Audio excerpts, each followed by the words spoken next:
L'ambiente che opera nell'Ovest vicentino, che opera nell'Ovest vicentino, produzione del settore, progetti sugli ospedali, un parco per il problema dell'acqua inquinata, ma soprattutto vorrei portare l'esperienza che ho speso in 40 anni di servizio nella scuola, di cui 31 come dirigente scolastica. Sono uscita dalla scuola 2 anni fa e quindi per una scuola assolutamente come non è intesa dal governo,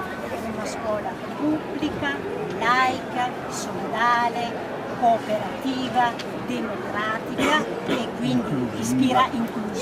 e quindi ispirandomi alla LIP che io ho firmato ancora nel 2006 come dirigente scolastica. LIP, legge di iniziativa popolare perché rispecchia il cittadino e le discussioni per i cittadini, e contro la cosiddetta scuola buona di Renzi, che è concepita come un sistema aziendalistico privatistico. Questo è il mio bagaglio culturale. Io sogno un mondo in cui finalmente, l'ho sempre sognato, anche come dirigente scolastica, in cui finalmente scuola, e allora proprio, siccome c'è un motto della nostra lista che mi piace da morire, si sogna finché si è soli, ma quando si è insieme ad altri la realtà inizia, io in questa lista alternativa vedo tutti gli spazi per le mie idee, i miei ideali, forse anche utopie che comunque anche con i ragazzi nelle scuole che ho guidato ho sempre sottolineato che bisogna lottare, bisogna essere protagonisti del proprio percorso. Io vorrei, la nostra lista quindi vuole che la scuola non sia considerata soltanto un edificio, dei muri, dei costi, ma la scuola è tutto. In questo senso, quindi, che non siano, come hanno fatto il governo e negli ultimi 15 anni anche nel Veneto, continui tagli a risorse, a personale e quant'altro, ma invece che il nuovo Veneto, dove noi auspichiamo di esserci, il nuovo Veneto si faccia promotore assolutamente con lo Stato, col governo, perché le risorse della scuola, visto che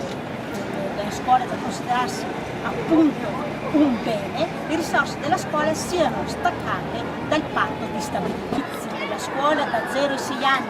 nidi e scuole dell'infanzia che mancano, ma soprattutto che non si ricorra sempre agli alibi privato e confessionale, basta farle e quindi basta fare una scelta da 0 a 6 anni. Poi io l'ho constatato a scuola, sempre di più c'è il diritto allo studio che viene meno. Noi vogliamo che si incentivi il diritto allo studio, primo con percorsi della regione sulla lotta contro la dispersione scolastica e l'abbandono, ma anche con incentivi, borse di studio, bonus, libri e quant'altro. Questo è che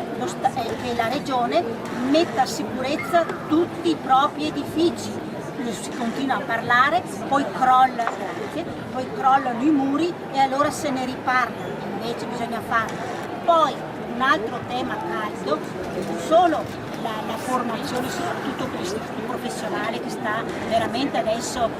sprofondando, anche perché nell'istituto professionale vogliono mettere soltanto stranieri oppure quelli a livello che loro considerano a livello più basso, quindi formazione a tutti i livelli, formazione ma anche la formazione permanente. I CTP stanno scomparendo, io li ho guidati 10 anni, CTP vuol dire centro territoriale permanente, educazione degli adulti, riqualificazione anche degli adulti. E poi bisogna assolutamente che la regione, a differenza di quello che è venuto fino adesso con l'assessore Donazzan, interloquisca con tutti i soggetti della formazione che provengono dal mondo della scuola, che provengono dai centri di formazione, dall'università, dal mondo imprenditoriale e degli artigiani. Abbiamo avuto un incontro anche con la nostra candidata presidente, con l'API, 2 settimane fa. Interloquisca e coordini tutte queste azioni atte a creare nuove competenze. perché il nostro nuove competenze o a migliorare quelle che già esistono, perché noi come Altro Veneto siamo convinti che scuola, formazione sia il motore proprio, e a questo noi puntiamo.